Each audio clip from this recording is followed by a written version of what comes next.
ሰላም ለእናንተ ይሁን። በዛሬው ዝግጅታችን በጣም ታምረኛና የተደበቀ ኃይል ስለሆነው ንቁ ያልሆነው ወይም ድብቁ የአእምሯችን ክፍል ምንነትና እንዴት እንደሚሰራ እንነጋገራለን። ይህ የአእምሯችን ክፍል ብዙዎች የማንረዳው ወይም የማናስተውለው ቢሆንም የህይወታችንን ዋና ነገር የሚቆጣጠረው እንዲሁም የሚወስነው እሱ ነው።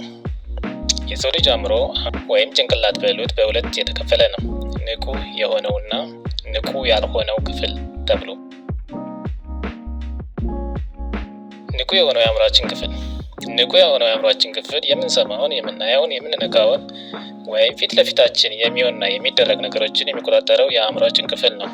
ለምሳሌ ምን እንብላ፣ ምን እንልበስ፣ የበላነው ምግብ ዋጋው ስንት መጣ፣ ወዴት እንሂድ፣ እዛ ማዶ ላይ ምን እየተከናወነ ነው የሚለውን የሚቆጣጠርና የሚወስነው ይህ ንቁ የሆነው የአእምሯችን ክፍል ነው። ሁለተኛው ንቁ ያልሆነው የአእምሯችን ክፍል የሚባለው ሲሆን ይህም ሳይታወቀን ወይም በውስጥ መስመር እኛን ሁሉ ነገር የሚቆጣጠር የሚመራና የሚወስን ነው። እሱ ጥቅል ስሜቶቻችንን፣ ልምዶቻችንን፣ ባህሪዎቻችንን እንዲሁም በማንኛውም ነገር ያለንን አቋምና አተያይ የሚቆጣጠር ነው። ንቁ ያልሆነው የአእምሯችን ክፍል መቼም እረፍት የለውም። እንቅልፍ ላይ እንኳ ብንሆን እሱ አይተኛም። ተአምር የሚሰራው ንቁ ያልሆነው አእምሯችን ክፍል ውስጥ ሁሉ ነገራችን ነው። ለምሳሌ ስልካችንን ስንጠቀም የተለያዩ ጉዳዮች የምንጠቀማቸው አፕሊኬሽኖች አሉ። እንዲሁም ሁሉንም አፕሊኬሽኖች ተሸክመው ማድረግ እንዲችሉ ያደረጋቸው አጠቃላይ የስልካችን አንቀሳቃሽ ሶፍትዌር አለ። አፕሊኬሽኖቹ ንቁ የሆነውን የአእምሮ ክፍል ሲወክሉ፣ የተቀመጡበት ዋናው አንቀሳቃሽ ሶፍትዌር ደግሞ ንቁ ያልሆነውን የአእምሮ ክፍል ሊወክል ይችላል። በአጠቃላይ ትንሽ የማሰብ አቅም የሚፈልጉ ጉዳዮቻችንን በሙሉ የሚወስነው ንቁ ያልሆነው የአእምሯችን ክፍል ነው።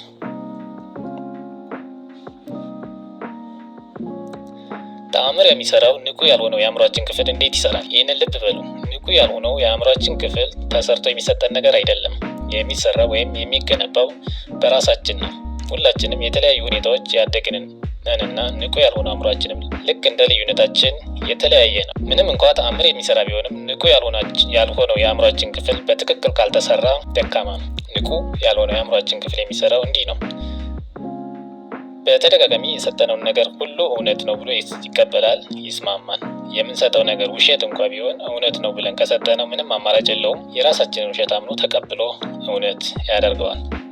ደጋግማችሁ አልችልም ባይ ከሆናችሁ ይቀበለውና እንደማትችሉ ይወስንባቸዋል። ደጋግማችሁ ተስፈኛና እችላለሁ ባይ ከሆናችሁ ይህንኑ ይቀበላል፣ የምትችሉ ያደርጋችኋል። ይህ ብቻ አይደለም።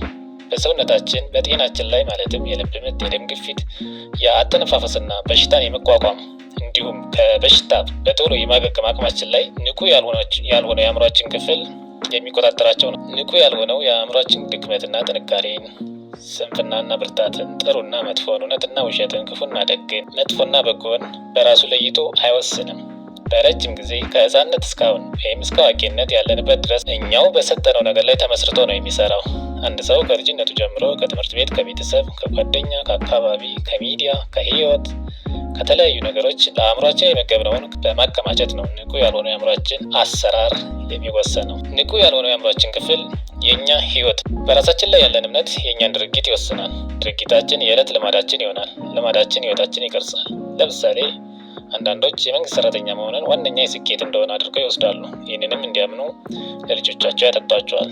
ልጆችም ሌላ ምንም ሳይታያቸው በዚህ እምነት ሄደው የፈለጉትን ይሆናሉ ወይም የመንግስት ሰራተኛ ይሆናሉ። ንግድም ቢሆን ሌላም ቢሆን እንዲሁ ነው። ንቁ ያልሆነው የአእምሯችን ክፍል የስበት አቅማችን ነው። ንቁ ያልሆነው የአእምሯችን ክፍል በጥሩ ሁኔታ የተሰራለት ሰው፣ በራስ መተማመን ያለው ሰው ይሆንና መልካም እድሎችን መሳብ የሚችል ሲሆን፣ ንቁ ያልሆነው አእምሮ ሽባ ተደርጎ የተሰራበት ግን ፈሪ ሆኖ ከዚህ በተቃራኒ ወይም ከስኬት በተቃራኒ ውድቀትና ሽንፈትን ነው የሚስብ። የአስተሳሰብ ጥልቀትና ጥንካሬ፣ አመለካከታችን፣ የውሳኔ መስጠት ብቃታችን፣ የራስ መተማመን ሁኔታዎች፣ በአጠቃላይ የአሸናፊነት ሆነ የተሸናፊነት ስሪታችን ያለው ንቁ ያልሆነው የአእምሮ ክፍላችን ላይ። ንቁ ያልሆነው የአእምሯችን ክፍል ሁሉ ነገራችን የሚከማችበት ነው። ከህፃንነት ጀምሮ ያለ ጥቃትም ይሁን ውብ ትዝታ የሚቀመጠው እዚህ ንቁ ያልሆነው የአእምሯችን ክፍል ላይ ነው። ደካማ ንቁ ያልሆነ የአእምሮ ክፍል እንዳለን እንዴት እንረዳለን? የሚከተሉት የሚገጥሙን ከሆነ ንቁ ያልሆነው የአእምሯችን ክፍል የማሻሻያ ስራ ያስፈልገዋል።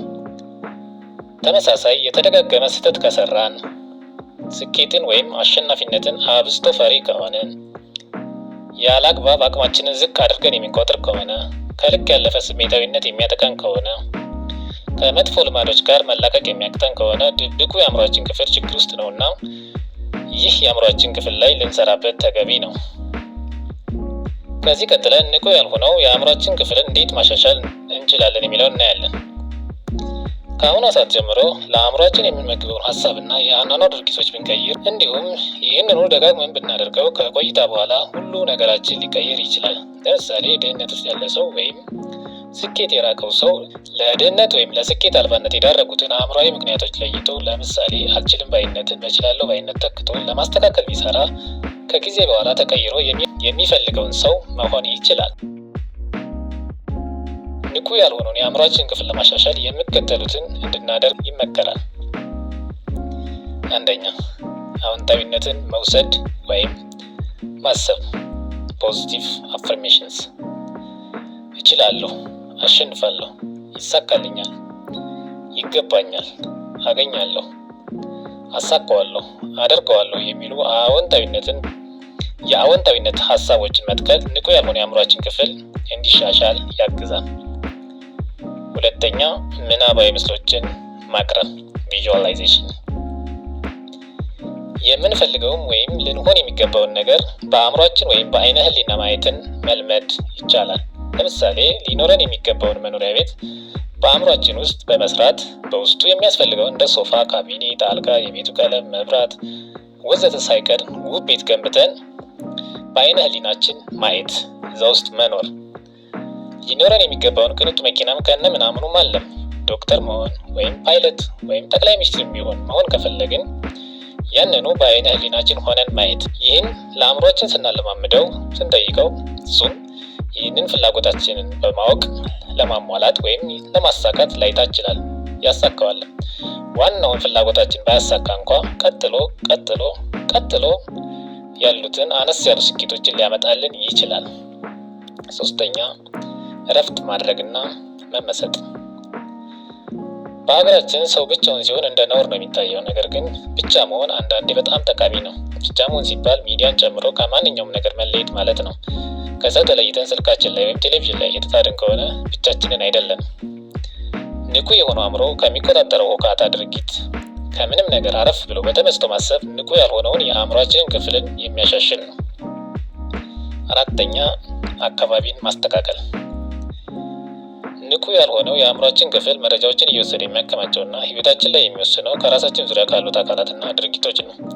ከአህያ የዋለች ጊደር ፈስ ተምራ ትመጣለች እንዲሉ ከማን ጋር ነው የምንውለው? ከወንበዴዎች መሀል ውለን ጥሩ መሆን ያዳግታል። ከሰነፎች እየዋሉ ጎበዝ መሆንም አስቸጋሪ ነው። ቀኑ ሙሉ ክፉ ነገር ስንሰማ እየዋል ጥሩ ስሜት ልናመጣ አንችልም። ስለ ንግድ ከማያውቁና ንግድ እንደ ጥሩ ነገር ከማይታይበት አካባቢ ሆነን ስኬታማ ነጋዴ ለመሆንም ይቸግራል። ሌላም አካባቢ ሲባል ብዙ ነገር ነው። አብረውን የሚውሉ ሰዎች እና የተማርንበት ትምህርት ቤትን ጨምሮ በተለይ ዛሬ ላይ ዋነኛ አካባቢያችን የሆነው ሚዲያ፣ በተለይም ማህበራዊ ሚዲያ ዋነኛ አካባቢያችን ነው። ቴሌቪዥን ላይ፣ ሶሻል ሚዲያ ላይ ስንት ሰዓት ነው የምናሳልፈው? ምንድን ነው የምናየው? እነማንን ነው የምናየው? እነማንን ነው የምንከተለው? በየምናምኖች ስር ምን ያልከሰከሰለ ነው? ይህ ድርጊታችን ነው ንቁ ያልሆነውን የአእምሯችን ክፍል የሚገነባው፣ የተገነባውንም ሊያፈርሰው የሚችለው። ጥሩ ነገር ጥሩን ይጠራል። በልቅምቃሚ ተራ ስብዕናዎች ስር ከተልከሰከስን ንቁ ያልሆነው የአእምሯችን ክፍል ደግሞ የእጃችንን ይሰጠናል። የቢዝነስ ሰዎችን የምትወድና የምትከታተል ከሆነ ስለ ቢዝነስ ብዙ ነገር ለአእምሮህ ትመግበዋለህ ማለት ነው። አንተም ወደ ቢዝነስ ስትገባ አእምሮህ ይገልጥልሃል ማለት ነው። ከመደዴዎች ጋር ከሆንክም ያው መደዴነትን ይዘህ ትቀጥላለህ ማለት ነው። አምስተኛ፣ አሉታዊ ሀሳቦችን በአዎንታዊ መተካት። በተለያዩ ምክንያቶች የምንፈልጋቸውን አሉታዊ ስሜቶች በአዎንታዊ መተካት በጣም ጠቃሚ ነው። ህይወት ቀላል አይደለችም፣ ይታወቃል። ከባድ ፈተና ናት። ነገር ግን ዝም ብሎ መውደቅ ተገቢ አይደለም። ሁልጊዜም ቢሆን ላለመውደቅ መስራት፣ ካልሆነም ከወደቁም በኋላ እንደገና መነሳት ብቻ መቀበል አስፈላጊ ነው። ይሁንልኛል፣ አሸንፋለሁ፣ አልፋለሁ፣ እንደገና እነሳለሁ ወዘተ የሚለው አዎንታዊነትን መሞላት ንቁ ያልሆነው የአእምሯችን ክፍል ጠንካራ ሆኖ እንዲሻሻል ያደርገዋል።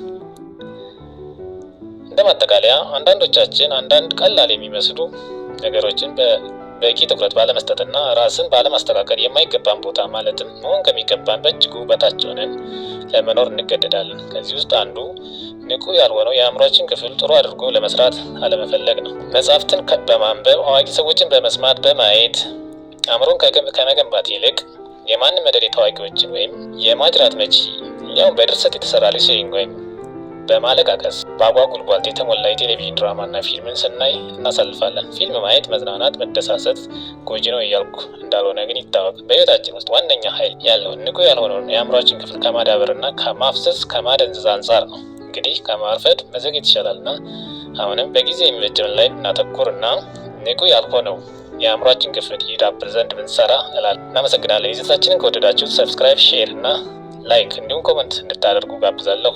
አመሰግናለሁ።